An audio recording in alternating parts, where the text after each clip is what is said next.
पिंड वहाए जाते सन।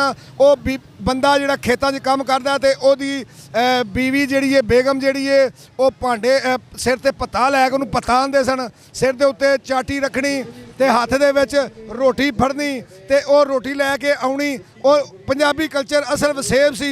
हाजी अरशद साहब अज दे प्रोग्राम दे बारे, अज 21 फरवरी है, माँ बोली दिहाड़े, तुसीं किहड़ी गल करोगे? बहुत ज़बरदस्त प्रोग्राम होया जी, बहुत ज़बरदस्त। मैं चाहना कि पूरे जिवें कह रहे मुतालबा घुमन साहब का साढ़े सारे का मुतालबा है, प्राइमरी तो पंजाबी तालीम होनी चाहिए है निसाब विच। ते पंजाबी कल्चर के हवाले नाल रहमानी न्यूज़ HD तुसीं तुहाडी नज़र विच की कर रहा है? बहुत मेहनत कर रहे हैं। सुबह गुजरा वाले आए हैं, असी सारी सुबह 9 बजे आए हैं, शाम तक इंशाअल्लाह सारे प्रोग्राम की रिकॉर्डिंग करनी है असी।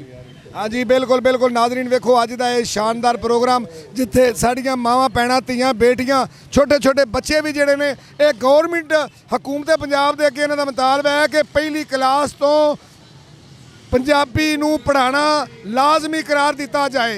ये साडा अज दा अज दे इकट्ठ दा मुतालबा, सब बच्चों का मुतालबा ये वे। होएगा ते गोरख धंधा नहीं चलेगा। बाशऊर कदों होएगा?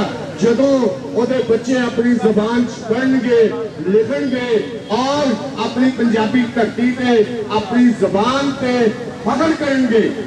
शायद साडे बच्चों को पता ही नहीं कि क्लासिक जिन्हों असीं कहने आ वो अदब नूं जन्म देने वाला, जिन्हों क्लासिक्स कहने आ।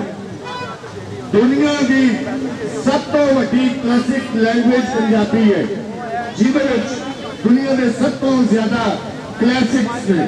दुनिया का सब तो वड्डा जिहड़ा क्लासिक्स है वो पंजाबी च है। तुहानूं दस्सिया गया कि दुनिया की 8वीं वड्डी जुबान पंजाबी है। अगर साडे इस पंजाब विच पंजाबी राइज हो जाए तो सिर्फ 5 सालों में दुनिया की 3री वड्डी जुबान पंजाबी बन सकती है। क्यों नहीं इत्थे राइज हो सकती पंजाबी जुबान? क्यों नहीं सानू अपना हक दिता जाता कि साडे बच्चे इन्हां दा कोई वारिस नहीं? हाँ, उन्हां दा वारिस इस करके कोई नहीं कि असीं आप उन्हां दे वारिस नहीं बनते।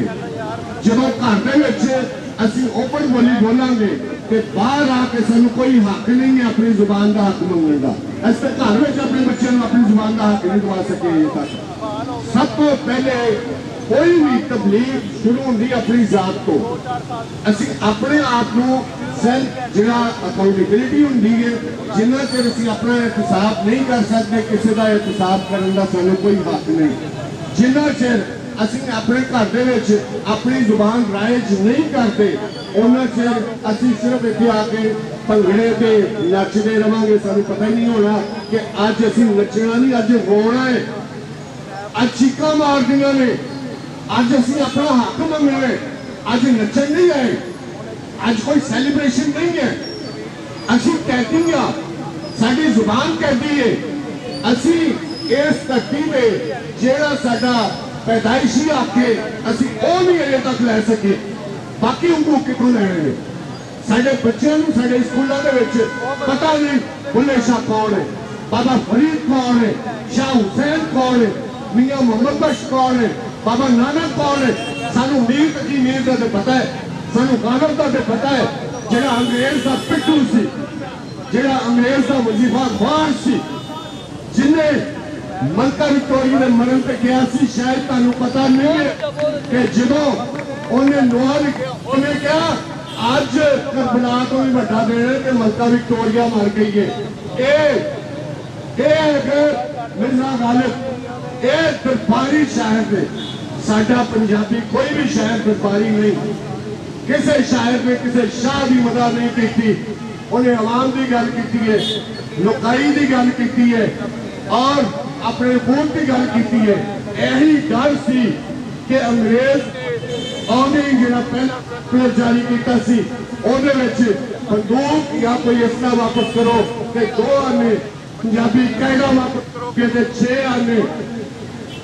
और जब असला लैंदा सी, असला जाके माल खाने जमा होंदा सी और कायदियां वास्ते की हुक्मनामा सी, जिहड़े पिंड चों कायदे लगे हो साड़ दिओ, उस पिंड विचों कायदा साड़ के फिर निकलो ताकि पंजाबियों की पढ़ाई का नाम निशान ना रहे।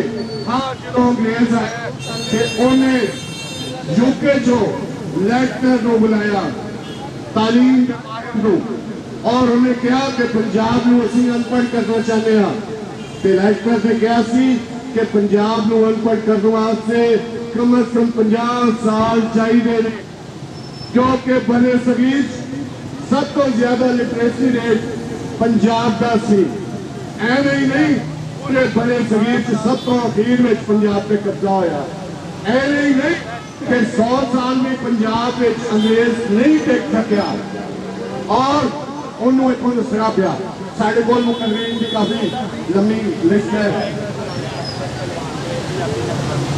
ਅਸੀਂ ਸਭ ਤੋਂ ਪਹਿਲੇ ਕਿਉਂਕਿ ਅੱਜ ਦੇ ਇਕੱਠ ਵਿੱਚ ਸਾਡੇ ਪੱਤਰਕਾਰ ਸ਼ਾਇਰ ਅਦੀਬ ਦਾਨਿਸ਼ਵਰ ਐਕਟਿਵਿਸਟ ਸਾਰੇ ਆਏ ਹੋਏ ਚਾਹਾਂਗੇ ਕਿ ਸਾਰਿਆਂ ਦਾ ਹਿੱਸਾ ਪਵੇ ਔਰ ਸਭ ਤੋਂ ਪਹਿਲੇ